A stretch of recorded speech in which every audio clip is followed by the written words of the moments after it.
Everyone, welcome back to my channel. कैसे आप सब? आई होप कि सभी बहुत अच्छे होंगे। और सर वो वीडियो है इस चीज पे कि आप अपनी स्टडी में कंसंट्रेशन को कैसे बनाए रखें और ज्यादा से ज्यादा चीजों को याद कैसे रखें, रिटेन कैसे करें, रिकॉल कैसे करें। तो चलिए बिना कुछ भी टाइम वेस्ट किए स्टार्ट करते हैं।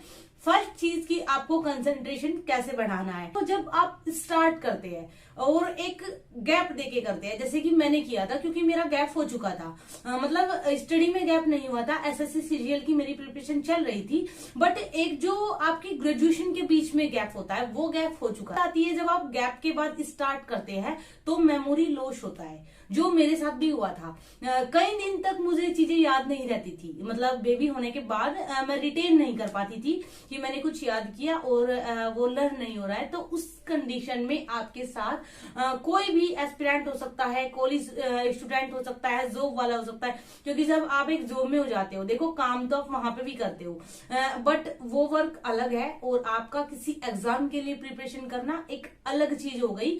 तो दोनों में डिफरेंस हो जाता है। जैसे कि जॉब के बाद आप प्रिपरेशन करते हैं तो थोड़ा सा दिक्कत होने लगती है, उन्हीं चीजों पे बात करेंगे। कंसंट्रेशन के लिए सबसे पहली जो चीज जो आपको करनी चाहिए वो है मेडिटेशन। ये एक ऐसी थेरेपी है जिसको मैं बोलूंगी कि आप एक कंसंट्रेशन, एक बैलेंस लाइफ, एक पंक्चुअल, आप हर चीज के क्योंकि आप जब मेडिटेशन करते हैं, जब मेडिटेट करते हैं अपने आप को, तो वो एक बॉडी में वो एनर्जी डेवलप होती है कि उसके बाद फिर आपका हर चीज में फोकस, क्योंकि मैं मानती हूं कि यूपीएससी एग्जाम का दूसरा नाम ही है फोकस।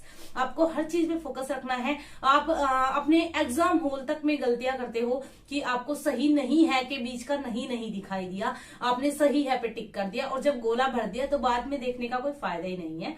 तो आपका कंसंट्रेशन लेवल बहुत हाई होना चाहिए और उसके लिए सबसे बेस्ट थिंग तो है मेडिटेशन। सेकंड, आप मेडिटेशन नहीं कर सकते, आप नॉर्मल एक्सरसाइज भी कर सकते हो, जैसे पुशअप वगैरह वाली कर लीजिए या फिर साइकिलिंग कर लीजिए, थोड़ी सी रनिंग कर लीजिए, और कुछ नहीं तो आप एटलीस्ट वॉकिंग तो कर ही सकते हैं। ओके, उसके बाद थर्ड चीज जो आती है, आपकी जो बॉडी है वो इस तरह से जनरेट होती है। देखो मैंने एमएससी की है, बीएससी की है, तो थोड़ा सा बायोलॉजिकल भी नॉलेज है। तो आपकी जो बॉडी है उसमें वाटर एफिशिएंसी एक अच्छी मात्रा में होनी चाहिए। मतलब आपके शरीर में, आपकी बॉडी में अगर विटामिन की और पानी की कमी है तो आपको नींद आने लगेगी, पढ़ते टाइम आपको मन नहीं लगेगा, थकावट फील होगी, तो उस चीज से भी आपकी स्टडी डिस्ट्रॉय होती है, आप कंसंट्रेशन नहीं बना पाते हैं। आप गौर से देखिए, अगर आपको नींद आ रही है शाम के 5 बजे और आप नहीं सोए तो आप नहीं पढ़ पाएंगे, आप रात को भी नहीं पढ़ पाएंगे। बट अगर आप 2 आवर्स की नींद ले लेते हैं तो आप अच्छे से स्टडी कर पाते हैं। कभी कभी अगर, वैसे तो मेरे साथ ये जनरल प्रॉब्लम नहीं होती, बट अगर कभी मुझे नींद आ रही है तो मैं सो जाती हूँ। कुछ लोग मुझसे पूछते हैं आप किस टाइम सोते हैं। देखो, I am not a robot, है ना। तो जब नींद आए तब सो जाओ, जब नहीं आए तब अपने काम पे लग जाओ, क्योंकि जिसने जितना सोया उसने उतना खोया। ओके, तो फालतू में मत सोइए, बट अगर नींद आ रही है तो अपनी बॉडी का भी थोड़ा ध्यान रखिए। अब तीसरी जो चीज आती है, don't clutter your study place. जैसे होता है ना कि स्टडी टेबल पे कुछ भी बिखरा पड़ा है, अभी आप लोगों को भी लग रहा होगा दीदी का खुद का बिखरा पड़ा है, बट यकीन मानिए सब नोट्स बच्चों को देने होते हैं टारगेट वगैरह देख के, इसलिए लगा हुआ है। अपनी आपको स्टडी टेबल जैसे होता है ना दिखाने के लिए, आजकल ब्लॉगिंग वगैरह में क्लटर्ड होता है, ऐसे आपको बिल्कुल भी नहीं करना है। जितना आपको पढ़ना है, अगर आपको पॉलिटी पढ़नी है तो आप एम लक्ष्मीकांत की बुक ले लीजिए, अपने नोट्स ले लीजिए, अपनी पेन कॉपी हाइलाइटर और लेके अपनी स्टडी टेबल पे शांति से स्टडी कीजिए। एक चीज होती है पानी। पानी आपके लिए सबसे बड़ा जो होता है डिस्ट्रक्शन करने वाली चीज हो जाती है। बार बार आप उठेंगे, पानी पिएंगे, तो पानी को आप अपने पास रखिए, जिससे कि आप बार बार जब भी आपको वाटर की जरूरत हो आप तभी अपना पी सके। उसके बाद एक आती है be focus on your aim, यानी आपने क्यों यूपीएससी को चुना है, अपने वाई पे फोकस कीजिए कि क्यों आपको यूपीएससी का एग्जाम देना है। काफी सारे एग्जाम है, रेलवे वगैरह, टीजीटी, पीजीटी सब निकलते रहते हैं, फिर भी आपने यूपीएससी को चुना है तो उसमें फिर अपनी लॉयल्टी दिखाइए। ये नहीं है कि आपने ओनली दिखाने के लिए चुना है, आपको ओनली बस ये करना है कि हाँ हम पढ़ रहे हैं, हाँ हम भी दे रहे हैं, और फिर आप बोल रहे हो हमें नींद आ रही है, हम नहीं कर पा रहे। तो क्यों, किसके लिए आपको आईएएस बना है? खुद के लिए बनते हैं ना। आप कौन सा मेरे को सैलरी दोगे या मैं आपको सैलरी दूंगी? नहीं ना, कोई किसी को नहीं देता, तो अपने लिए करते हैं, तो फिर अपने आप ही उसकी रेस्पॉन्सिबिलिटी आप ले। ओके, एक चीज आती है अब कि ज्यादा से ज्यादा आप याद कैसे रखते हैं चीजों को, क्योंकि यूपीएससी में क्या होता है, इतनी सारी चीजें हैं। तो एक तो सबसे पहला जो बवंडर है वो यही है कि इतनी सारी चीजें हैं, समझ नहीं आता क्या पढ़े क्या छोड़ दे। एक चीज बताओ, आपने कोई मैगजीन ली, उठाई, चलो सपोज करो विजन आईएएस ले लेते हैं हम एक एग्जांपल के तौर पे, तो आप देखोगे कि एवरी टॉपिक 2000-2500 शब्दों में उन्होंने समझाया हुआ है। बिल्कुल सही बात है, उनकी गलती मैं बिल्कुल नहीं बोलूंगी, क्योंकि उन्होंने एक बच्चों को समझाने के लिए वो चीज रिटेन किया। मान लो WHO पे कोई चीज आती है, उनको पूरा WHO के बारे में बताना पड़ेगा, जो चीजें हम ऑलरेडी जानते हैं कि उसका मुख्यालय कहाँ पे है, उसके अध्यक्ष कौन है, उसके मेंबर कौन है, कौन कौन से देश आते हैं, क्या उसके वर्क है, क्या फंक्शंस है, वो हमें पता है, आई नो, बट वो फिर भी लिखेंगे क्योंकि उस मैगजीन को न्यू बच्चे भी पढ़ते हैं। तो आप एक चीज बताइए, अगर आपके एग्जाम में एग्जाम्पल लीजिए मेंस एग्जाम का, तो आपसे क्या पूछा जाता है, आपसे अगर आप एनालाइज करोगे तो 150 या 250, इससे ज्यादा आपको लिखना ही नहीं है। तो फिर आपको इससे ज्यादा रट्टा क्यों मारना है, आपको उतना ही रिटेन करना है, उतना ही रिकॉल करना है जितना आपके लिए रिलेवेंट है, आपके एग्जाम के लिए रिलेवेंट है। यहाँ पे बात आती है फिर फिल्टर करने की, आपको एवरी टॉपिक को फिल्टर करना होता है, शॉर्ट नोट्स बनाना होता है, उसी को आपको एग्जाम में लिखना होता है। अगर आपने सपोज कीजिए 300-350 में खत्म कर लिया, आपने उसको लर्न कर लिया, तो एग्जाम हॉल में 250 आपको रिटेन हो जाएगा, अगर आपने अच्छे से प्रॉपर मन लगा के पढ़ाई की है।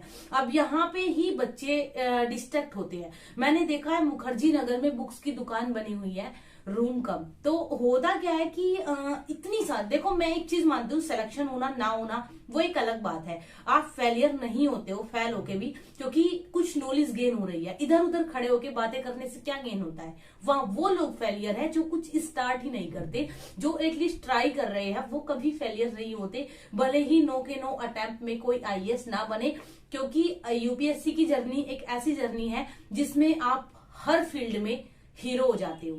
तो जरूरी नहीं है कि आपका आईएएस में सिलेक्शन हो, मैं वो चीज आपको थोप के नहीं बोल रही, बट इस तरह प्रिपरेशन करो कि एटलीस्ट आप किसी और फील्ड में जाओ तो बेस्ट दे पाओ। यूपीएससी एक चीज बहुत अच्छे से सिखा देती है, मैनेजमेंट।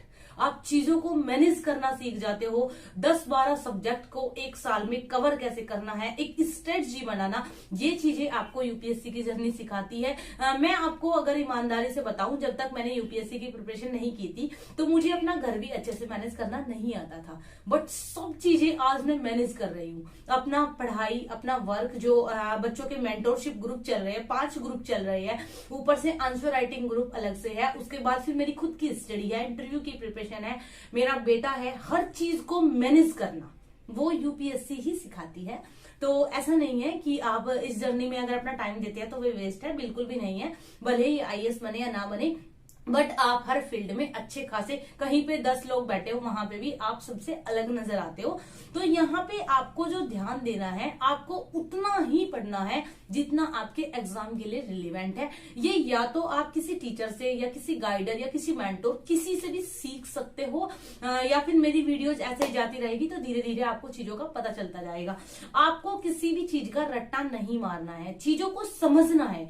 अब यहाँ पे मैं आपको नहीं समझा सकती क्योंकि टीचिंग नहीं है, एक छोटी सी वीडियो फिर लंबी हो जाएगी, लेंदी हो जाती है, फिर बच्चे देखते नहीं है। यहाँ पे मैं एक चीज बताना चाहूंगी, मान लो आपने अंग्रेजों के बारे में, रेलवे व्यवस्था को पढ़ा, छोटा सा एक एग्जाम्पल लेते हैं, तो आपने उसको पढ़ा, आप उसको रट्टा मत मारो, आप समझो कि उन्होंने सबसे पहली ट्रेन मुंबई से ठाणे से वो ही क्यों चलाई थी, उसी की क्या जरूरत थी, इस चीज को आप समझो। उन्होंने हमारे यहाँ पे जो रेलवे के इतने ट्रैकिंग वगैरह बिछाए थे, इसमें किसका फायदा था, सीधी सी बात है, ओबियसली उनका खुद का फायदा था, वरना कौन भारत में इंफ्रास्ट्रक्चर पे अपना पैसा वेस्ट करने वाला था। तो इन चीजों को आपको समझना है, ये आपको रट्टा मारने से नहीं आएगी, और ना ही एग्जाम हॉल में ऐसे क्वेश्चन आते हैं कि आप रट्टा मार के उनको लिख पाए। चीजों को जितना समझोगे उतना रिटेन कर पाओगे। सेकंड चीज, अंडरस्टैंड द लाइन। एक लाइन के बीच का मर्म, वो आपको क्या कहना चाहती है, आपको ये समझना है, और ये समझने के लिए आपको खुद के अपने अंदर एनालिटिकल पावर करनी होगी। जैसे कि कोई लाइन है, उस लाइन के बीच में ना लिख के भी कुछ शब्द लिखे होते हैं, तो समझना है कि वो लाइन क्या बोलना चाहती है।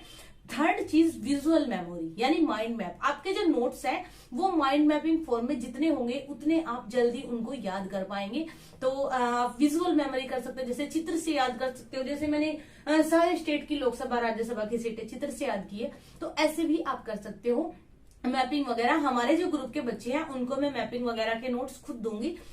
उसके बाद आती है प्रैक्टिकल एक सॉल्यूशन, जो सबसे मैं बोलूंगी कि इसका कोई तोड़ ही नहीं है, इसको कोई बोल ही नहीं सकता कि ये फेक सॉल्यूशन है। वो है आपका मल्टीपल रिवीजन। आप कम से कम अगर आप डेली नहीं कर सकते तो वीकली रिवीजन जरूर रखें और मंथ के एंड में 3-4 दिन आप रिवीजन के रख लीजिए। उसके बाद जैसे ही 3-4 महीने होते हैं आपको पढ़ते हुए, आपका एक सेगमेंट कंप्लीट होने लगता है, तो फिर आप एक वीक रख लीजिए। जैसे कंप्लीट वीक में आपको रिवीजन ही करना है, बट जैसे आप अपनी प्रिपरेशन को स्टार्ट करते हैं तो वीकली रिवीजन जरूर रखें, क्योंकि जब तक आप रिवीजन नहीं करेंगे तब तक चीजें आपकी मेमोरी में सेट नहीं होगी, क्योंकि आप रोबोट नहीं हो।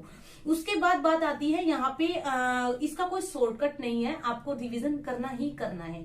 तो उसके बाद एक चीज आती है लर्न योर नोट्स। आप एक शॉर्ट नोट्स अपने रखिए। वैसे जो हमारे ग्रुप के बच्चे हैं उनके लिए वीडियो नहीं है, उनको मेरे नोट्स मिलेंगे, तो वो यहाँ पे कंफ्यूज ना हो, उनको नोट्स नहीं बनाने हैं, उनको मैं खुद बना के देती हूँ।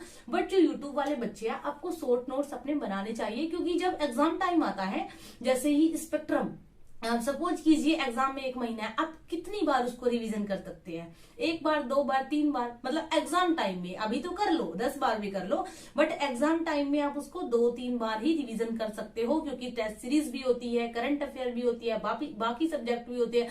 तो आपको करना क्या है, एक उसका शॉर्ट नोट्स 15, 20, 30, 40 पेज में, या फिर ज्यादा से ज्यादा 70-80 पेज में खत्म कर लेना है, जिसको आप एग्जाम टाइम पे मल्टीपल रिवीजन कर सको।